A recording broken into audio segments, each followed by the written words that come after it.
Salut à tous, bienvenue sur le plateau de C'est quoi un ingénieur pour un nouveau numéro. Alors vous le savez peut-être ou pas d'ailleurs, mais depuis quelques semaines, je me suis donné pour mission de vous faire découvrir les métiers de l'ingénieur de l'intérieur.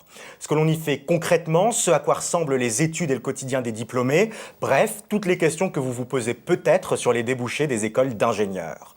Avec nous aujourd'hui pour en parler, Marion Le Bâtard. Bonjour Marion. Bonjour Guillaume. Alors vous êtes ingénieur diplômé de la Salle Beauvais, hésite pas, et vous êtes ingénieur aujourd'hui travaux chez Soltange Bachy, une filiale du groupe Vinci.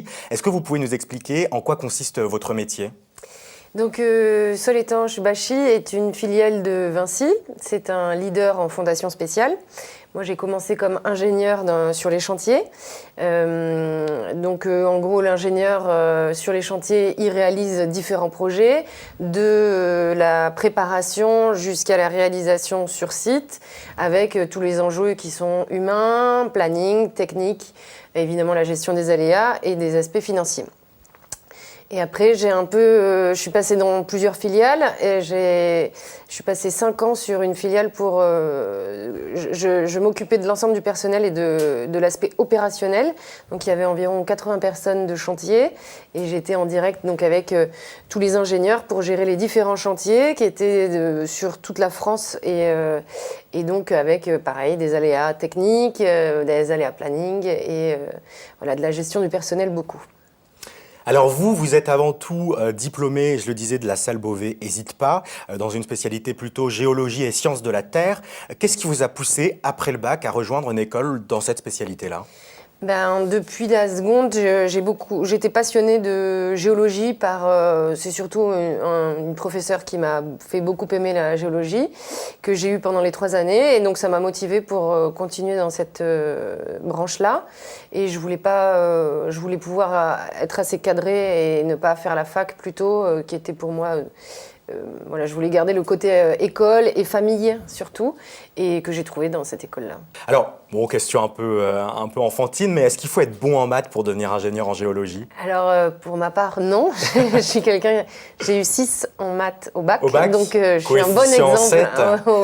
Voilà, donc je suis un bon exemple pour ça. Après, moi, j'étais dans une école qui était très naturaliste. D'accord. À l'époque, puisque entre-temps, il y a eu des évolutions, mais moi, on faisait beaucoup de paléontologie, de minéralogie. On allait beaucoup sur le terrain. J'avais au moins 3 mois de camp de terrain. Donc non, en fait, il fallait avoir...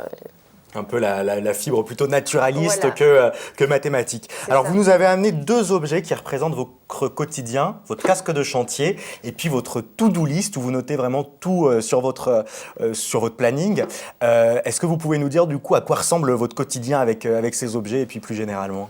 Alors en fait, moi j'ai un quotidien, j'ai pas de quotidien type, c'est-à-dire que je peux devoir me déplacer, aller sur des réunions de chantier et aller sur les chantiers, d'où tout ce qui est équipement de sécurité.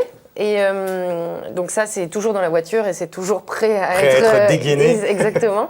Et puis après, ma to-do list, c'est vraiment ce qui ne me quitte jamais. J'y marque toutes les choses à faire. Je les stabilote, je rajoute des choses, ce qui est en cours, ce qui est... Et tout sur le papier, le numérique, pas encore pour vous. Non, après, c'est vrai qu'on a maintenant des téléphones qui font tout, donc c'est important. Mais après, c'est vrai qu'on on favorise toujours les mails, mais en fait, on perd de l'information, donc voilà, vous aimez bien ce petit je support, change tout le temps j'ai pas de quotidien type. Pas de journée type. Ouais, des fois du bureau et après je vais pas mal dans des réunions un peu partout. Donc hier j'étais à Lyon, lundi je serai à Clermont-Ferrand. Donc vous voyagez beaucoup, oui. Donc ingénieur qui voyage avec un quotidien très différent sur les chantiers. Et justement, on en revient à cette question de l'ingénieur.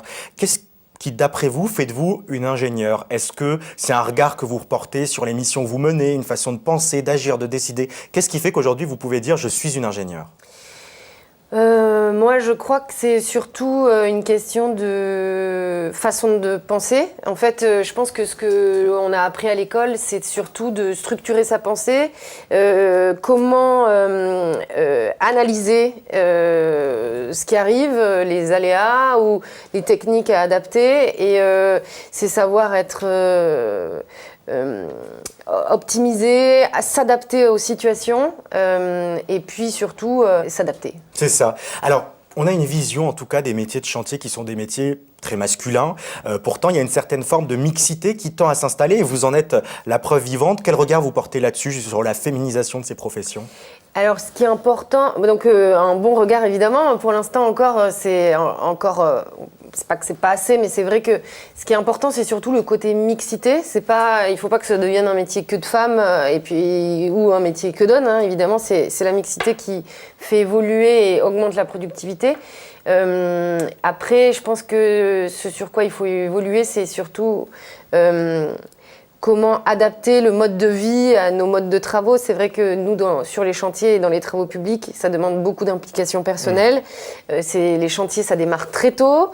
Des fois, il y a des réunions qui sont à 8 heures. Des fois, il y a des réunions qui sont à 18 heures où il faut rester des fois plus tard sur les chantiers. Et c'est ça qu'il faut peut-être faire évoluer dans la tête des gens parce que quand on a une vie de famille, c'est souvent compliqué de s'adapter. Jongler avec les deux. Voilà. Mais il y a de plus en plus de femmes chez nous et c'est vrai que c'est assez agréable et je pense que ça amène une vision, peut-être un regard un peu différent. Oui, surtout qu'on travaille beaucoup en binôme et que c'est ce binôme-là, souvent avec un conducteur sur site de chantier, qui permet d'avoir un regard des fois plus fin ou en tout cas un peu différent. Merci beaucoup Marion d'avoir été avec nous. Merci à toi. Et merci à vous en tout cas d'avoir suivi ce nouveau numéro de C'est quoi un ingénieur. Alors voilà, grâce à Marion, on connaît une nouvelle facette de ce métier sur le chantier, sur le terrain et en même temps dans les bureaux. Il faut à la fois agir et réfléchir. Mais vous le savez, les métiers de l'ingénieur, ils ont des multiples facettes. Alors je vous propose qu'on se retrouve très vite sur les chaînes Demain TV, ma chaîne étudiante, pour un nouveau numéro de C'est quoi un ingénieur. Vous pouvez voir, revoir et partager cette émission sur mcetv.fr, demain.fr. Et moi, je vous donne rendez-vous très vite aussi sur mon blog, l'ingénu ingénieur. Zaijian.